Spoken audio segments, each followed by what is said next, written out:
The viewpoints expressed on Night Fright are not necessarily those of the host, the staff, the sponsors, or the affiliate stations. Tonight's program may contain graphic themes or images. Viewer discretion is advised.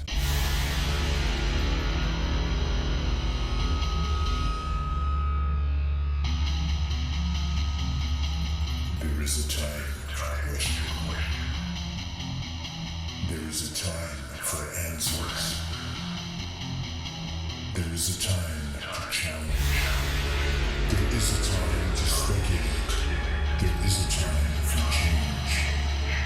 There is a time for truth.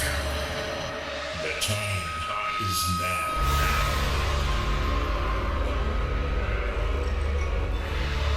Welcome to Night Fright, your voice in the dark for horror and conspiracy.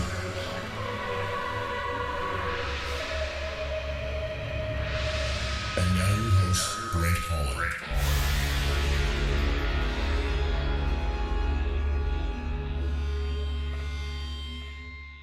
Showtime. Welcome to the show. I'm Brent Holland, and welcome to Night Fright. And if you've been listening to part one of the show, welcome back to Night Fright. Peter Levenda is here tonight. Just let me read something from his book called Sinister. There we go. Sinister Forces. And it's pretty darn chilling, folks. He's got a trilogy out, and this is from book 3, which is called The Manson Secret. And it says, terrorism, by contrast, is the new witchcraft. Terrorists are aligned against all states, and thus are rebels everywhere and despised everywhere. They attack culture and not military targets to maximize the fear factor. Terrorist cells are the modern equivalent, are you ready for this? Of the witches' coven, and the Patriot Act is the equivalent of the Spanish Inquisition. Peter Levenda, folks, and the books are called Sinister Forces. There is 3 of them. Number 1, number 3, number 2. Welcome back, Peter. Thanks for joining us once again and sticking around for the second hour. Where we left off, Bobby Kennedy had just been assassinated by Sirhan Sirhan. You attended the funeral in the church, and you'd just gotten out of your limousine, and you were ushered right away in because the Secret Service, of course, as you pulled up in the limousine, thought you were part of the entourage. Can you pick it up for us right there? Sure. It was. It's one of those things that have stayed with me, of course, my whole life. Why wouldn't it? It was probably. I mean, I was graduating high school that month, you know, so it's kind of sticks with you. You're ushered into the church immediately, and I'm thinking we're going to sit somewhere in the back. You know, the place is crowded. I mean, every political leader in the country is there. The security was the tightest New York City had ever known. This is the second Kennedy to be assassinated. Yeah. So you can't imagine the tension that existed there. And yet they screwed up. Only 3 months, folks, after Martin Luther King, by the way. Exactly. April 4th, 1968. Bobby, June 6th, 1968. So what happens is you are ushered into the church by the Secret Service. I mean, they had fallen down on the job that day. There's no way we should have gotten into the church. We were 2 high school kids in homemade, you know, priest costumes. I mean, come on. But I guess we looked legitimate enough. And we got in, and instead of putting us, you know, in the back somewhere, they assumed that we were dignitaries, and they sat us inside the sanctuary. Really? So we are sitting there with all of the cardinals and archbishops from different religious denominations in New York, including the head of the Greek Orthodox Church, Archbishop Yakavos, at that time, who is sitting across from me and glaring because I'm dressed like he is, but he has no clue who I am. And you have to remember too, at this point, I didn't have a beard in those days. I could have been a nun, as far as anybody would know. I mean, I'm wearing a hat with a veil, you know, so anything could be possible. And so my friend is on the other side. They put us on either side, you know, one on one side of the altar, one on the other side. So we're inside the communion rail. We're right where all the action is. And behind me is standing Andy Williams, the singer. The singer. Very good friend with Bobby. Yep. And Andy is a little nervous about all of this. And because of where I'm sitting, because I'm at the edge of the pew, the last one in, he'll come up to me and tap me on the shoulder and say, "Am I on yet?" And I would have to tell him no. I mean, I had the schedule in front of me. And he was going to sing the Battle Hymn of the Republic. It was a very famous moment in the funeral. And he was just waiting for, he didn't know how this Mass thing, worked, I guess. So we're going through the entire Mass, the entire ceremony. And finally, the ceremony is over. And we're told to rise, and we're going to go out of the church right down the center aisle. If you've been to St. Patrick's Cathedral, it's a very impressive place. They have huge bronze doors at the very end, and it faces across to Rockefeller Center. There's Atlas holding the world. All of this is there. You have the Hallelujah Chorus. Leonard Bernstein's going to conduct it. He's in the choir loft. I mean, this is just everybody that you can imagine. And it turns out, because my friend and I were the last ones in, we're the first ones out. So we're going to lead the procession out of the cathedral. 2 high school kids who had not yet graduated are going to lead the procession out, and we're complete frauds. We could have been carrying a bomb in those hats. I mean, I don't understand how that happened. I really, really don't. And anyway, we get up and we're leading the procession out of the cathedral. The door is open. Andy Williams is singing the Battle Hymn of the Republic. And then after that, Leonard Bernstein goes in and does his Hallelujah Chorus from Handel's Messiah. So for me, it was my graduation. The door is open. There's Atlas holding the world. I'm fine with this, but I want to get out of there really quickly. I take a turn. My friend takes a turn. We meet at a prearranged place underneath the church. We're trying to get out, and of course, we run into everybody else who's trying to leave secretly, including Rose Kennedy. A quick aside: were you emotional when Ted Kennedy gave that wonderful speech about his brother? Oh, it was absolutely very, very moving. He quoted George Bernard Shaw, of course, one of Bobby Kennedy's favorite quotations. You want to tell people where that's from? Because I was unaware of that till I read your book. Yeah. Well, the quotation is, let me remember, see how it is. Some people dream things that, some people see things the way they are. I dream things that never, some people see things the way they are and say, why? I dream things that never were and say, why not? Why not? Yeah. It's a beautiful quotation. It's from George Bernard Shaw, but it's the words of the devil. Isn't that wild?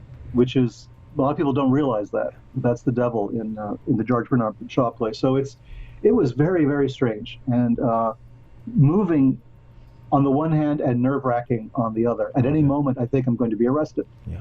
It was not my intention to go into the sanctuary. I just thought I'd gate crash kind of and hang out towards the back. But we went right up front, and that was very, very strange. I will tell you, I've contacted the Robert F. Kennedy Foundation. I've contacted a lot of people, photographers and everybody else, television stations. Nobody has any of the film footage of that funeral. There are tiny snippets, especially of Ted Kennedy with his eulogy. Yeah. And if you look at that, if you look at the long shot, you'll see me if you face the camera, you'll see me on the left-hand side of your screen. This strange, very young guy with glasses is sitting there.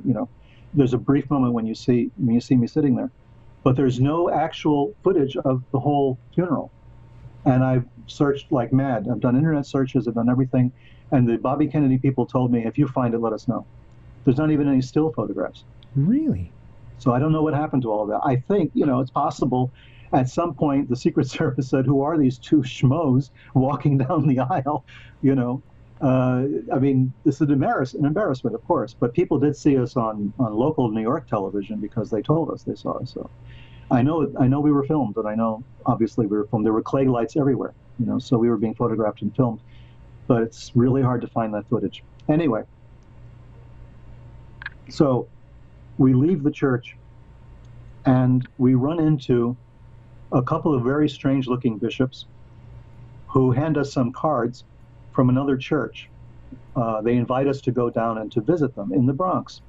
And this is the American Orthodox Catholic Church. And my friend and I do this. Why not? And so we go and visit the church, and we get involved with them. Vladimir Profeta is the leader. He's a former Ukrainian priest. Ukrainian Orthodox priest who founded his own denomination. He's the guy working with J. Edgar Hoover. He told me quite bluntly that he had CIA and FBI on his board of directors.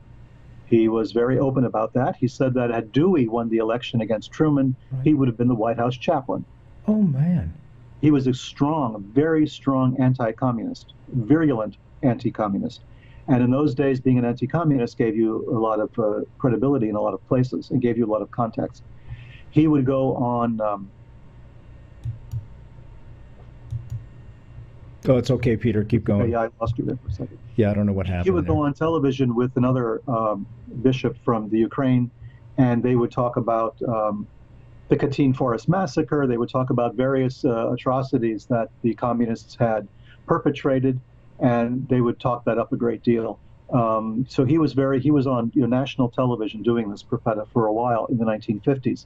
So he was a very strong anti-communist, and very well known for that. And for that reason, he was so well connected in New Jersey politics, as a matter of fact, that he thought he was going to deliver the state of New Jersey for Dewey. So this is the kind of situation that was going on at the time. And when I met Profeta, he was still very active in politics. He was still very active with intelligence operations. There were people going in and out of that church from foreign countries.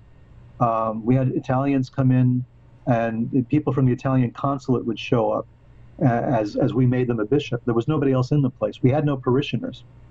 There was nobody actually coming into the church on Sundays. Nothing. It was an empty building. It was a church, but it was relatively empty.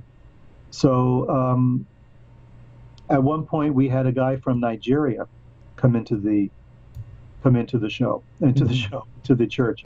Well, it was a show. Yeah. He was the Holy Prophet Eluya. The Holy Prophet Eluya was a guy from Nigeria, but he was on the Nigerian side of the Biafran Civil War. Nobody remembers this very much, but there was a place in Nigeria called Biafra. It was very heavily Catholic. Eluya came from the anti-Catholic contingent, and he came over to be consecrated a bishop and go back with the sort of papal blessing, if you will, and whatever other resources America was going to throw behind him. I didn't know if this guy was even a Christian. Holy Prophet Eluya, he showed up. I picked him up at the airport, at Kennedy Airport, and this guy was in complete dashiki African garb and the whole thing. Very strange guy. But we made him a bishop, turned him around, and sent him back. So a lot of strange things were going on in those days. A lot of strange people came in and out. I saw at one point FBI showing up with their wingtips and their blue suits and white shirts. I mean, they were hard to miss. They would go in behind closed doors and have discussions, and all kinds of things went on with that particular church. But at that time, 1968, the Garrison investigation is still ongoing. Yep. And they're talking to David Ferry, they're talking to Jack Martin, and unbeknownst to me, he was obviously talking to Archbishop Profeta, my boss in the operation. So I didn't spend very long with them, about a year, before I thought this was just too weird. I'm out of here, and I left. But this is the point that I think I have to make about all this, is that I was there at the church. I understood there was this underground thing that was taking place. And then later, when the Warren Commission stuff came out, later when the House Subcommittee on Assassinations material started coming out, I started looking through it and began to realize slowly that I actually had been on the periphery of this all this time, and that I could have helped Jim Garrison understand what was taking place. I don't think he would have for a moment believed that these so-called bishops were part of a covert operation, intelligence operation taking place in the United States. So, how does Sirhan work into all of this now? Well, yeah, this is the problem. Yeah. Sirhan, as I mentioned, was very involved in occultism. Mm-hmm. He was involved in all sorts of strange things. He was involved in hypnosis. We had William Bryan, who knew Sirhan, evidently. William Bryan had been involved in consulting on the Boston Strangler case, among many others. He was a well-known hypnotist. He was associated somehow with Sirhan. There was this belief that Sirhan had been hypnotized Yes. because after the assassination, he had no memory of what he did. Mm-hmm. After he was convicted of the assassination, he never said he didn't do it. He just said, I have no memory of having done it. He remembers going into the ballroom, maybe having a drink from a punch bowl or something, talked to a few people, was chatting up a girl, and the next thing he knew, he had Rosie Greer on top of him, taking the gun away. So Sirhan didn't know what happened between chatting up this girl, which might have been the girl in the polka dot dress, and then the assassination. He has no memory of what happened in the middle. He has no memory of shooting at Bobby Kennedy. But he never said he didn't do it. He said, I must have done it. They said I did it. I just don't have a memory of it. Mm-hmm. His notebooks are very interesting. When they finally released those notebooks and you were able to look at them, he had a lot of very strange notations, and there are a lot of very occult references to theosophy and to Rosicrucianism and to strange ways of getting psychic power and psychic abilities and things like that. So there was a lot in the notebooks that made me think he was up to something. I was going to ask you, did he ever recall writing those passages? What was it? Murder, Bobby must die, Bobby must die, over and over and over. RFK must die, RFK must die. Yeah, over and over and over again? No, and then pay to the order of, Yeah. over again as well. Those two sentences were always there. He had no memory of this. He had no memory of wanting to kill Bobby Kennedy. So he was just there. He was, he was a convenient kind of patsy for this. Or he was a Manchurian candidate. He was somebody who had been programmed to kill the president in one of those hypnosis sessions. Maybe it was William Bryant. Maybe it was somebody else who was consulting for the government. But somebody was involved in this kind of attempt to create a programmed assassin. And to me, I'm looking at the Sirhan material even now, years and decades after the fact, and talking to people who have been part of Bobby Kennedy's detail and all the rest of it. Mm-hmm. They have the feeling that Sirhan is telling the truth. He has no memory of what happened. Maybe he was there to kill the president. He doesn't know. But he didn't have any animosity against Bobby, no more than anybody else. He was a Palestinian. Of course, he had sort of very strong feelings about Israel. But he and his family had moved to California. They were living a relatively good life in California. So nobody understands what motivated him to do this. He looked like he was picked for that reason. He was a Palestinian. His involvement in occultism was, evidence of a deranged mind, perhaps, and a little hypnosis, and he was pushed in that direction. It's quite possible. And to this day, he's still incarcerated, folks, although he's been up for parole, I think, 10 or 12 times now, and every time he's been refused parole at this point. So I don't know if he'll ever see the light of day. Well, just one aspect then, after the Sirhan killing, or the Bobby Kennedy assassination, the Process Church that we mentioned dropped out of sight. So they just dropped out of sight out of California. They suddenly decided it was too hot to stay in California. There were intimations that Process members might have been involved. Maybe they knew Sirhan. Maybe they were involved with Sirhan at some point. Sirhan, with his interest in occultism, theosophy, Rosicrucianism, he might have run across the Process. The Process may have been, involved with him. They were already involved with Manson, and that would come to play the following year. But in 1968, it was Sirhan. It was the Process Church. It was all this other stuff. The Process decided to leave town, and they did. They disappeared from the scene in 1968 after the Kennedy assassination. Unbelievable. There's been a lot of scraps of eyewitness testimony talking about Process people being around the Ambassador Hotel at the time, so we don't know. Maybe the girl in the polka dot dress was Process, and she changed into her black robes for the occasion. I mean, who knows? But there was something going on with Process that they felt that they were suddenly insecure and vulnerable, so they left. But by that time, the die had been cast, and Charles Manson was on his way to perpetrating his horrors the following year in August of 1969. But not before he would go back to Ashland, Kentucky, and kill his uncle. Now, this is not necessarily proven yet at this point. I communicated with the chief of police in Ashland, Kentucky when I was writing Sinister Forces. The chief of police had been the investigating officer in the strange murder of a man called Darwin Scott, who was Manson's uncle in Ashland, Kentucky. This guy worked for a trucking company.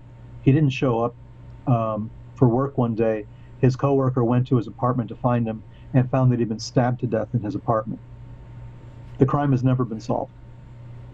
It's still open to this day, according at least until Sinister Forces was published, because I was in contact with the chief of police, and he had been the investigating officer. He told me bluntly the case is still open, which is why he couldn't give me any more information about it, and I was desperate to find out more details.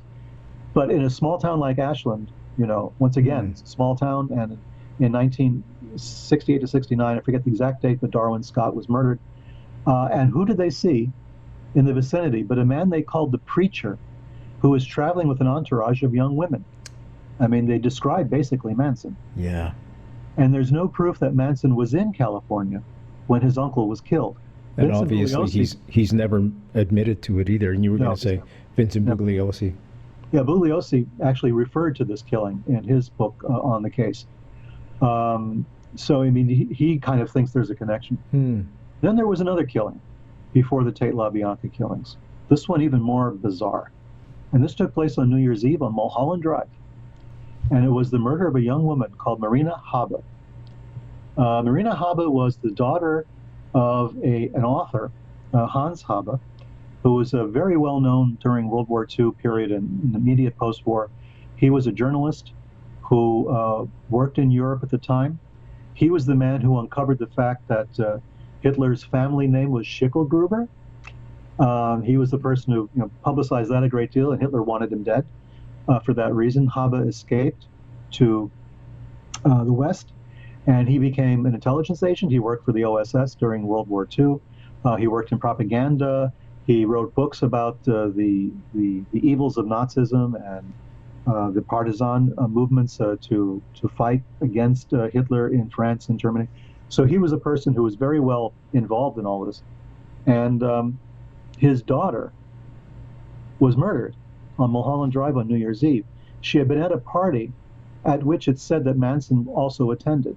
She left, and then she was murdered, stabbed to death again, very much like the Tate LaBianca killings, very much like the Scott murder in Ashland, Kentucky, and left for dead. She died there, and her father was an intelligence agent, and she was the daughter. Sharon Tate followed the same pattern. Sharon Tate's father was Colonel Paul Tate. Colonel Tate was an intelligence officer, and he worked in Vietnam, among other places, during that time. So she was the daughter of an intelligence officer who also was killed. I don't know if there's a pattern there, but when things like that start to pile up, you start to wonder what all this means. Well, it's starting to look like Charles Manson and his family were outsourced, if you will, to take care of perhaps some problems that the CIA or intelligence in general was having with some of these people. I believe they were outsourced. I don't think that the Tate LaBianca killings were sort of accidental. I mean, we know that Manson knew the address on CLO Drive where Sharon Tate and Roman Polanski lived. And he had been there once before when Terry Melcher lived there. Terry Melcher is related to Doris Day. It's a whole Hollywood thing. But Terry Melcher was there, and Manson had visited Melcher, trying to get Melcher interested in his music. Manson during this entire time was writing music. He gets friendly with the Beach Boys. I mean, they actually hang out together, the Beach Boys and Manson, and the Beach Boys record one of Manson's songs, and it's called Bluebird Over the Mountain. Oh, man. Ring a bell? Yeah, you mean that guy's getting royalty money? Well, I don't know. It could be. But Manson wrote the song. There's no doubt about it. They changed the words a little bit because Manson's words were a little too drastic. Manson's lyric, one of his lyrics was, "Never learn not to die," which the Beach Boys changed to "Never learn not to love," which probably, aggravated Manson no end. But otherwise, the song was pretty much kept the way it was, and it's Bluebird Over the Mountain. And the reason why that has resonance for me, I really feel sorry for your listeners. They must be really going nuts at this point. But the reason this has resonance for me is the term Bluebird, because Operation Bluebird was the CIA's very first mind control operation. It was the forerunner of MK Ultra. It was born in 1950 out of the Korean War when everybody was afraid that the Koreans they had some weird mystical powers and they were brainwashing American troops. So they developed something called Operation Bluebird. And this was to counteract the effects of the brainwashing to find out if they could do it. So Bluebird to me always has that resonance. When I see Bluebird, I start to wonder what that's all about. And then it evolved into MK Ultra. Well, it goes right into MK Ultra, and the reason why I think there's a connection, and you'll think I'm crazy by this point, I'm sure, but there was a play about the Bluebird, which was written by a Belgian mystic and Nobel Prize winner, by the way, called Maurice Maeterlinck, and he wrote this famous play about the Bluebird, and it's a strange little play. It's two little kids. I think it's on Christmas or something. They're looking for the Bluebird of happiness, which sounds bucolic and sounds, pretty saccharine if you think about it, until they start going on their adventures looking for the Bluebird of happiness. And they run into all kinds of strange people and strange places and strange things. And then they come back and they realize the Bluebird was always at home. They had never had to leave. It was always there. Spoiler alert. But this play was produced a long time ago. Maeterlinck was a friend of Stanislavski, the famous, a theoretician of the stage and theater. It later became a movie starring Jane Fonda and a lot of other people, and was filmed in Russia. It was one of the first Hollywood films made in Moscow, during a kind of brief lull in the tensions between the two countries.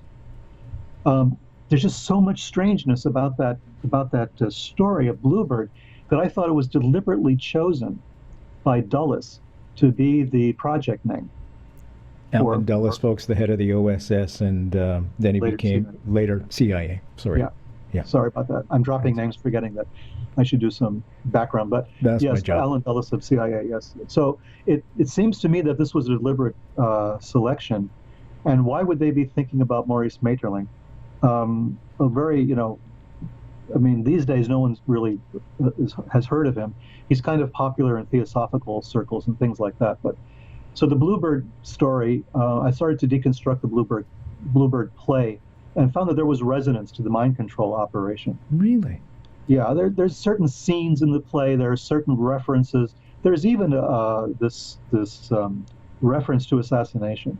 You all look like a pack of assassins at one point, is one of the lines in the play. All kinds of strange things you wouldn't expect in this cheery little tale of two kids going out to find happiness. But the Bluebird is always out of reach. The Bluebird is there, and the Bluebird is taking them through different changes, mental changes, psychological changes, until finally they return home at the very end. So there's something bizarre about that. So I decided to research Maurice Maeterlinck a little further, and I talk about that in Sinister Forces.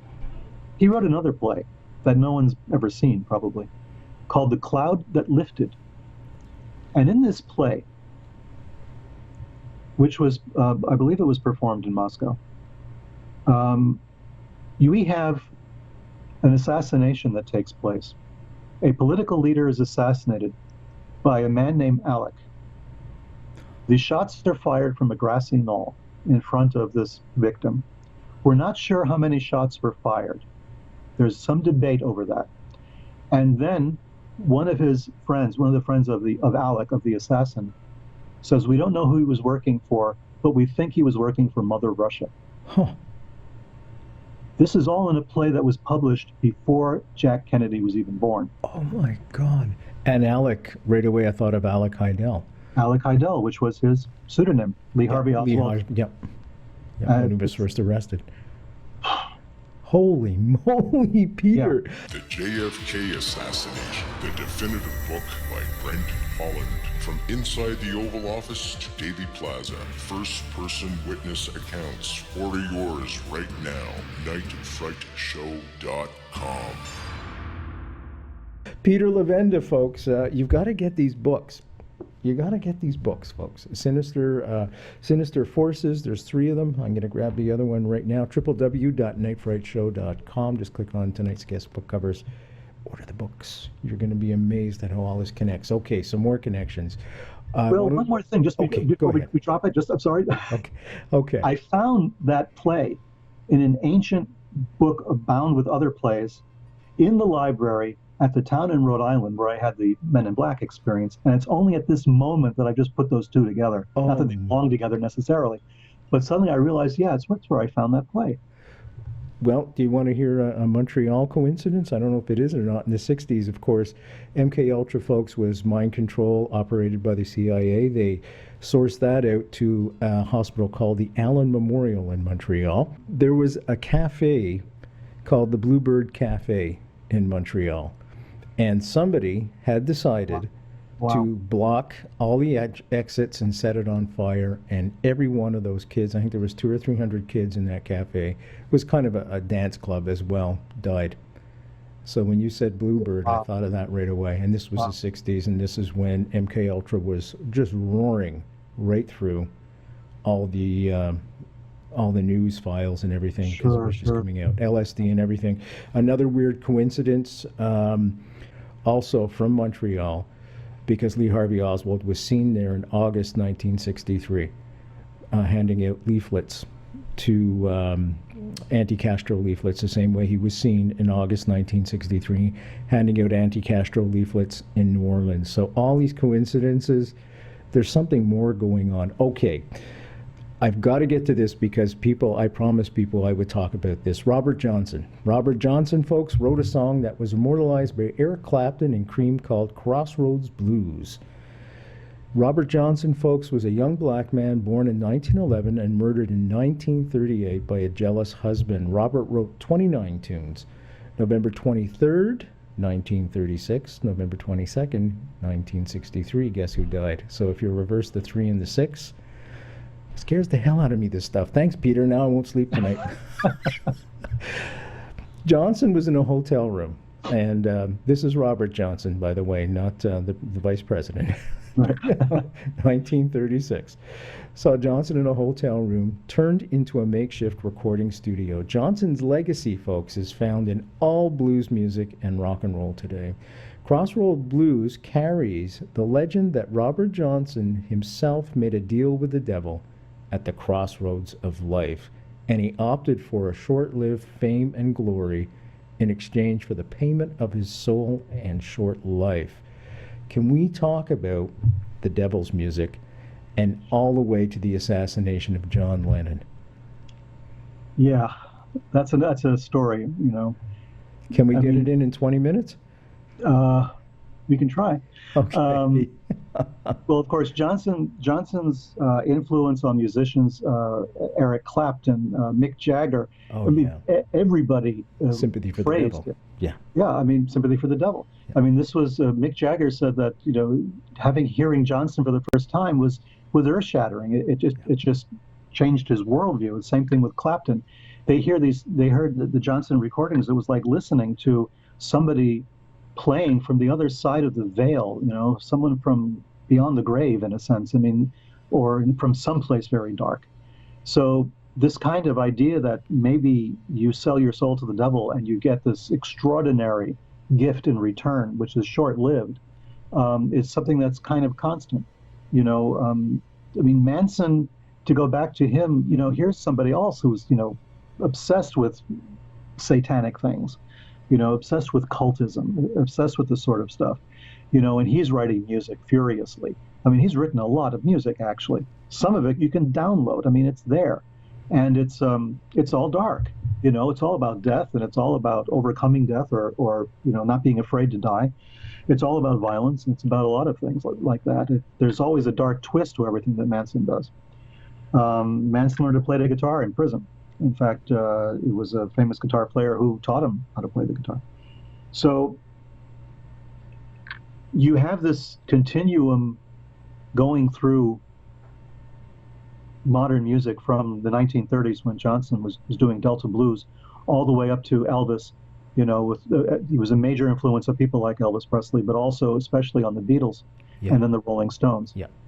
There's this idea of some dark connections there. And if you remember, the Beatles came out with Sgt. Pepper's Lonely Hearts Club Band, the Sgt. Pepper album. And among the people we like photographs on that album is one of Aleister Crowley. Aleister Crowley was considered by some, especially by the British tabloid press, to be the wickedest man in the world. He was a cultist. He was involved in, very strange rituals involving sex and drugs, not so much rock and roll. And he was very involved in contacting other forces. He wanted to make contact with extraterrestrial forces that had not been on the Earth in thousands of years. He was very involved in, practices that would open the mind and liberate consciousness. But he used what we would consider perhaps dark methods to do that, even up to and including animal sacrifice, to get that particular job done. So for a British gentleman, that was considered pretty weird. Yeah, it was said he practiced black magic and had all kinds of things, Sure. spells and things of that nature, folks. Yeah, I mean, he was considered that way. He has many followers today, and they would probably object to the black magic cognomen. But anyway, And just to let you know, Ozzy Osbourne did a song called Mr. Crowley in honor of Mr. Crowley. Yep. He has a tremendous influence on music and on culture, starting, I guess, maybe with the Beatles, maybe earlier, but certainly with the Beatles when he showed up on that album. And you remember, what did they say 25 years ago today? Sgt. Pepper came out to play. If you look at the date the album was released and you subtract 25 years to the day, it was the date of the Roswell crash, which was the famous UFO crash in Roswell in June 1947. So I don't know if that was deliberate or not, but it's pretty spooky when you Peter, I'm going to be playing all those albums backwards again. You know that. This was a thing in the 60s, folks. Sure. There was this big rumor that Paul McCartney had died. And that if you played the album backwards, I forget what album it was, it could have been the White, I can't remember. It said, Paul has died. And that was the message. I buried Paul. I buried Paul. There you go. Sorry to interrupt you, Peter. No, it's okay. That's pretty cool. Yeah. So yeah, it's just mind-boggling, the number of coincidences that begin to pile up. Jim Garrison once wrote, when he sees all these coincidences, Jim Garrison, the district attorney in the only trial ever conducted on the Kennedy assassination in New Orleans, Jim Garrison had said that when he sees the coincidences start to pile up, that's when he sees the outline of an intelligence operation. Well, we see a lot of coincidences around the assassinations. Just they multiply like crazy, which is why assassination researchers go nuts, because they don't necessarily want to believe there was a conspiracy, and they're trying to be rational about it. At least some of the ones that I've known are very rational, trying to take apart what happened in the assassination. But then they come up against this wall, which is built of these coincidences. At a certain point, you throw up your hands and you say, well, if it wasn't a conspiracy, then it was an act of God, because there were so many forces at work around all these individuals to make it happen. Now, whether it was a conspiracy or not is almost moot. There were other forces, what I call sinister forces, at work. And let's talk about those sinister forces. But first, I want to give you one more coincidence, folks. We had talked a lot about the Bobby Kennedy assassination, and of course JFK only 5 years before that. There was a fellow by the name of Jim Braden, folks, who was arrested in Dealey Plaza, November 22nd, 1963. He was a known mafioso. He was released and let go. He was found in a building, lurking in a building, which a lot of people believe the shots originated from, called the Daltex building. Now, what's interesting about this is he was found lurking in that building, and his excuse for being in that building right at the moment of the assassination was he had heard that the president had just been killed, and he was looking for a telephone to call his mom to make sure she was okay and just to let her know that everything was okay. Anyways, he had been released. Fast forward, I'm giving you the Reader's Digest version, folks, as quick as I can because we're running out of time. 5 years later, guess who's arrested a few blocks from Bobby Kennedy's assassination at the Ambassador Hotel? Our very own Mr. Jim Braden. There you go. So, yeah, there's another weird coincidence. Okay, let's talk about Let me throw a few more at you. Okay, go ahead. Since you like coincidences, I got a few. They scare the bejesus out of me. Well, Sgt. Pepper, Roswell. Yeah. Okay. Roswell happened in June of 47, and also in June of 47, we had the famous Maury Island case and the Kenneth Arnold case. Kenneth Arnold really started the whole flying saucer thing, a fad, if you want. But there were a couple of people involved in another case called Maury Island, which is considered to be just a hoax, nothing more than a hoax. And one of those individuals is a guy called Fred Krisman. Fred Krisman had been in the war, in World War II, We don't really quite know under what circumstances. He claimed he was a pilot in Burma, which I suppose is possible. Regardless of that, Fred Krisman was the guy involved in this particular hoax. If it was a hoax, a flying saucer had fallen apart into pieces over this guy in a boat with his dog, killed the dog, I think, and hurt his son. And there's slag and there's pieces of the UFO. And he comes back on shore and he calls his partner, Fred Krisman, and says, this is what happened. And Krisman then contacts a number of people.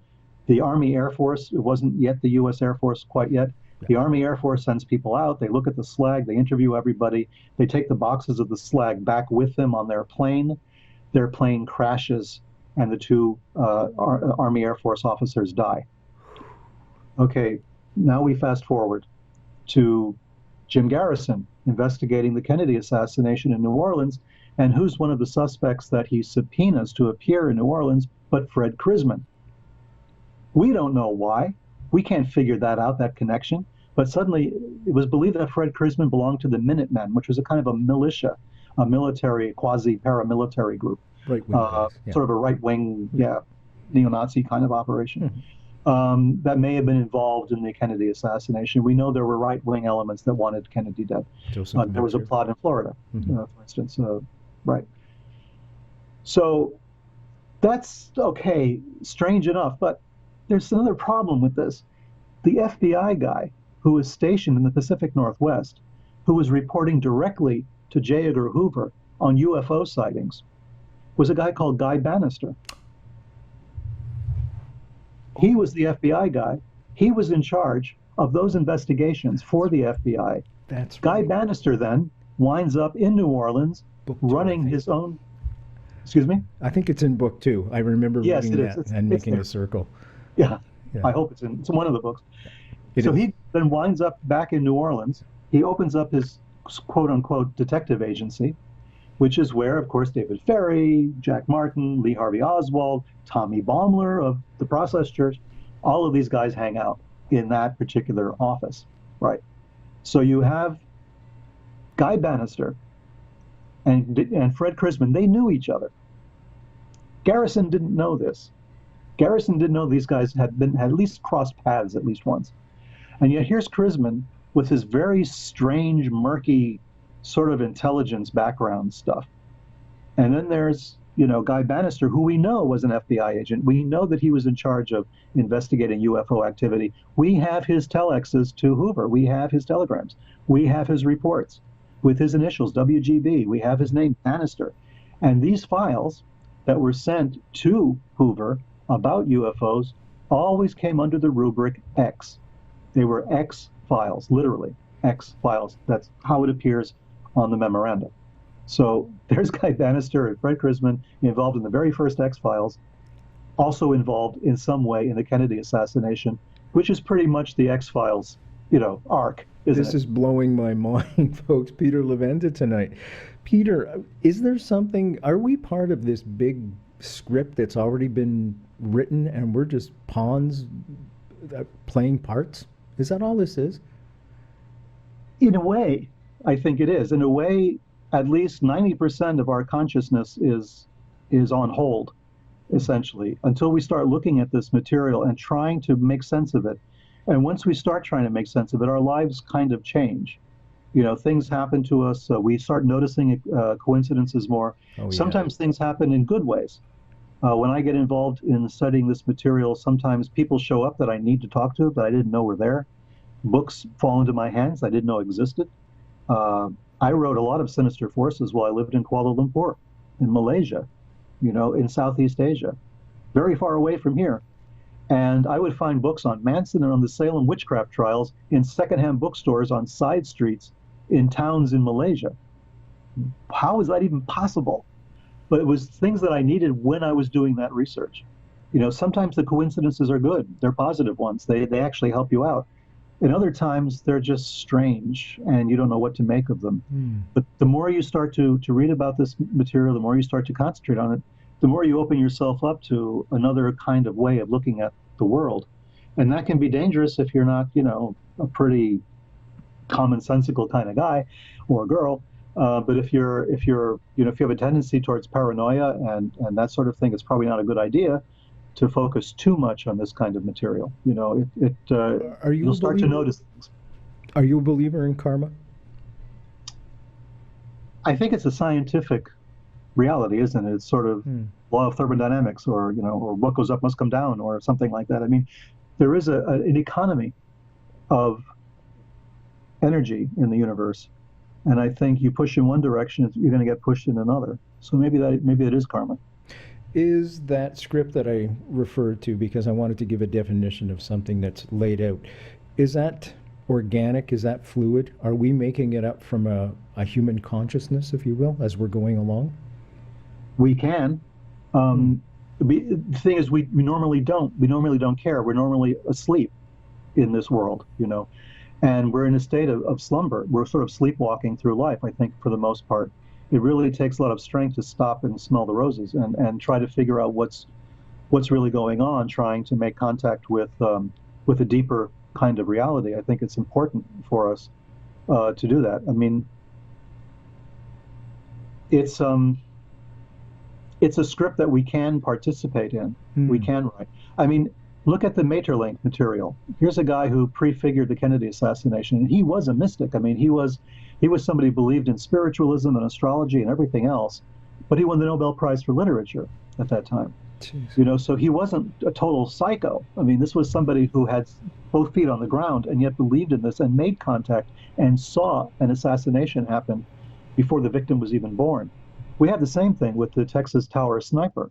In the University of Austin, Texas, some years and years ago, decades ago, there was a guy who went up on top of a tower and started shooting students with a high-powered rifle.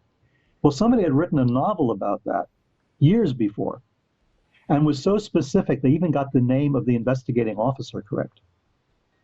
I mean, details like that were very, very clear in this book. He foretold that particular event before anything like that was even going to happen. So these things happen, and you can say, well, he had a psychic vision or something, but those terms really don't explain anything, do they? And then you talk to a scientist and they say, well, there's no such thing. Well, maybe there's such thing as jumping across, an arc of time somehow. The space-time continuum may be more malleable than we think. Maybe it's possible in our consciousness to see things before they've happened. If that's true, can we affect them before they're happened? Can we stop them from happening or make them happen? What degree of willpower do we have in all of this? People like Aleister Crowley would say, you do have the willpower to do that. He was all about the will. Do what thou wilt should be the whole of the law, was his famous axiom. But you have to find out what your will is, and it's not do what you want. So you have to kind of figure out what is your true will. Who are you? And figure that out first, and then work from there to find out the rest. So, in your opinion, is there a devil that manifests evil on the earth? And I guess the other part of that, the mirror part of that, is there a God that manifests good on the earth? Man, you're getting to some territory here, Brent. Let me think how to answer that question. I've been doing a lot of research. I'm involved in a project now that I can't really go into yet in too much detail, but it's been consuming me for the last 18 months. And it's a project that touches on a lot of this, but from a completely different angle. And it would appear that we understand certain things in our experience to be good or evil. We understand certain things to be the God or the devil. And there may be we may be getting some mixed messages where all of this is concerned. We know there are people who are true believers in God who are perfectly willing to massacre, millions of people without a second thought. And it's not academically correct, let's say, to criticize their religion. I'm not talking about any religion specifically, because they've all been guilty. So when it comes to God and the devil, we have to find out who that is ourselves. It's a little tricky. And I think that, let's say, for the sake of argument. Could it be the same entity? It can be. I mean, according to initiation, it is. According to Masonic initiation, it is. According to Tantric initiation, it is. The devils that you see are the ones you see first. I mean, and they're imperfections in your vision, imperfections in yourself. You're not able to see God because of problems that you have, so you see devils instead. Let me give you this example, because I want to talk about free will, as you just mentioned, and the human aspects of being involved in this script. You know, the power of fire is very powerful. You can use it one of two ways. You can use it to warm yourself, to light the way, or at the other extreme, it'll cause severe damage. You know, I'm just thinking of the poor people in Fort McMurray right now, Sure. as the trees burn. Is it something like that the human person has to be involved in order to make a decision? In other words, the energy is the same thing. It's how we use it that defines it to be good or evil. It's how we use it, and it's how others use it, Okay. where we're concerned as well. I think the evangelicals call this the power of discernment. The idea that you have to be able to tell. You can't just take it on, on faith, let's say, that an angel shows up and says, I'm an angel. Mm-hmm. You need the power of discernment to determine if that really is an angel or if it's the devil in disguise. Yeah. So this is something that it comes with training, with a lot of work, with a lot of meditation, let's say, or prayer or ritual or whatever is in your particular environment, your context. But it's a requirement. Otherwise, what we do is we leave all these decisions up to somebody else. And all too often what happens is these other people determine our future for us, determine our lives for us, even determine our relationship to the divine for us. So that's a problem, right? But who has the time to sit there, and go through, 20, 30 years of, monastic training to figure out how to do this? Yeah. So you have to use a lot of common sense, and you have to, make your way gingerly. If something doesn't smell right, you stay away from it. If something terrifies you, look at it more closely. See if it's really evil. See if it's really something that you need to stay away from, or is it part of yourself that needs to be balanced out? Are you scaring yourself, basically? So there's a lot to be done where that is concerned, and it's possible that our science these days is getting to a point where there's going to be an ability to get in deeper into this problem, which is one of the things I'm studying at the moment. Is where does consciousness come from? How do we understand these things? How much of it is part of our evolutionary process? How much of it comes from outside? What's the relationship between us and things that we don't see, but we know it. Yeah, we know they're there. We're sitting at a bit of a crossroads right now, because as we speak, we started at the beginning of part one, folks, talking about the primary that's taking place tonight and in California. And I guess my question to you is the future written? In other words, is it a given that one of those two people, well, I suppose it is, will be the next president of the United States, and the consequences of that are already preordained? Or is it really a crossroads where we have to, again, coming back to the powers there, but we have to make that decision about our future, if you will? Yeah, I hope that was clear. No, I understand where you're going with this. It's one of those questions that I always think about anyway. I think that the events that take place in our lives are probably written. I think how we react to them, what we make of them, is not. Okay. I think we have a certain amount of free will. I mean, a natural disaster is going to happen regardless. There's going to be a tornado or a hurricane or something, and I'm down here in Florida, and the people on the West Coast are getting hit by a tropical storm right now, I think. So not much we can do about that, but the way we handle it, the way we address it, the attitude we take going into it is up to us. And we can feel dejected and desperate and fall into depression and give up, or not. And I think that's up to us. I don't know what's more important for us, the things that happen to us or the way we react to them. And I think that's what we have to figure out. That's always easy to say, but if you're a small child in Darfur, this is not very good advice to give, right? Yeah. So we're living in a kind of an environment where we have the luxury to think about these things. And that always concerns me, where there's so many people around the world who don't have that luxury, that have to react to their environment for survival. Every day. So there's that issue, and that's been part of the problem I've had my entire life, in understanding the balance between a purely spiritual path, which is sort of isolating from society, or a path of engagement with society.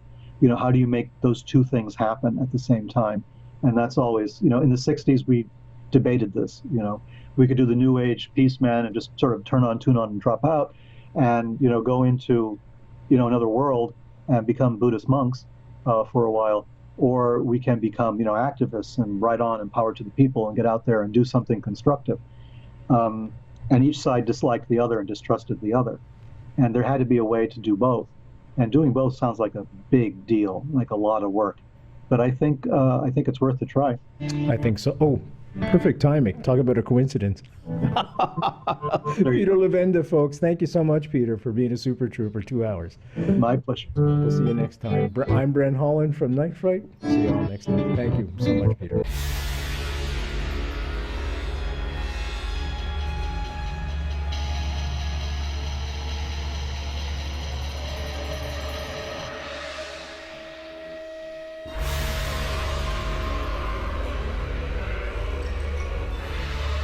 You're listening to Night Fright and your host, Brent Holland. The time is now. Your voice in the dark for paranormal and conspiracy.